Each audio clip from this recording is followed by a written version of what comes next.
So a number of people asked some questions about the program. I wanted to explain the format of the program and the goals of the program.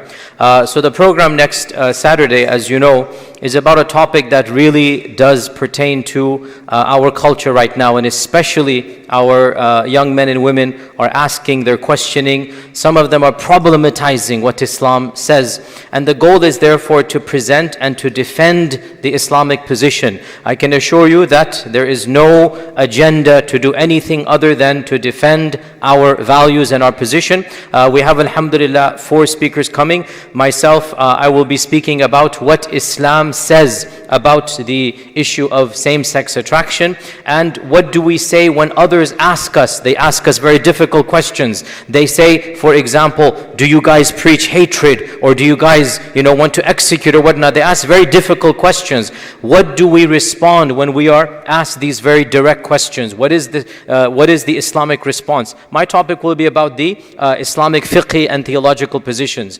We have also Ustad Mubin Vaid, who is a researcher in this field. He's actually published on this topic, and he will be speaking about the dangers of political engagement without having a framework, without having a background, to form alliances without knowing what you're doing, that might bring about some problems. So he's going to be explaining the issues pertaining to that. We have Professor Asma Uddin coming.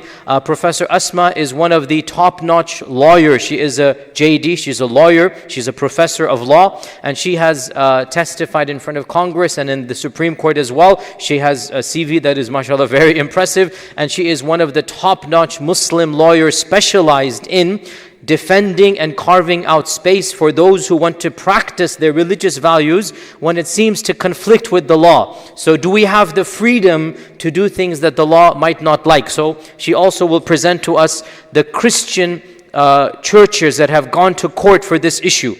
You know that there's been controversy even within Christianity about these types of issues. She's going to explain to us what is the law. She's not coming to teach us about Islamic stuff. That's not her area, and neither is she even saying that. She's simply coming to tell us what is constitutional law and what we need to know as people in this country. What are the laws of this land saying? We have, of course, our own Shaykh Umar Sulaiman, and he will tell us in his own expertise, which is basically laying the groundwork for civil rights issues, what he himself has done in the field, and he's going to explain to us and clarify for us what he has learned. And we have a brother who is not coming to the masjid at all. He is actually going to be coming, calling in phone conversation from Germany. He does not live in America, and in fact his name is not Wahid Jensen, it is a pseudonym. We do not know his name. I do not know his name. His name is actually not known, and there's been some confusion or controversy.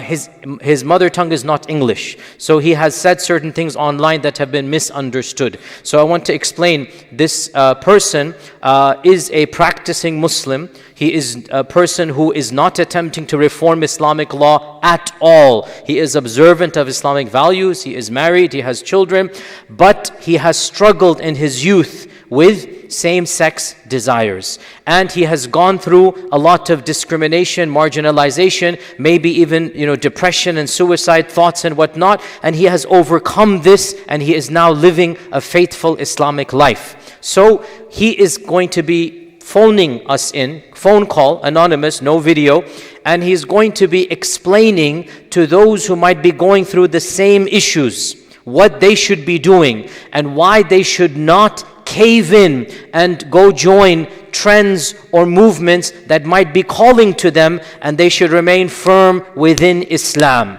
That is the purpose of his talk. Unfortunately, some people made some assumptions which is absolutely baseless. If you find out who this brother is, he has actually founded a global institute online, not an institute but a group serve, like an email list that is meant for Muslims who want to remain faithful to Islam, but they happen to be struggling with tendencies that their communities, their families might find very problematic.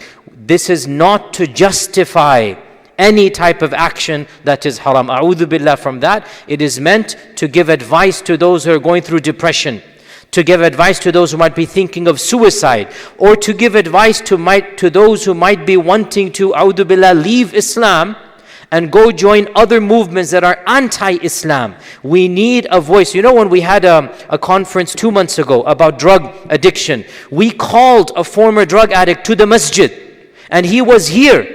And he addressed our youth, and he told them point blank why they should not go down, this path. Well, this brother Wahid, alhamdulillah, he is not somebody who has gone across the red line at all, but he is somebody who has struggled internally. And we want him to address those who might not know what to do, so that they can be guided to the correct understanding.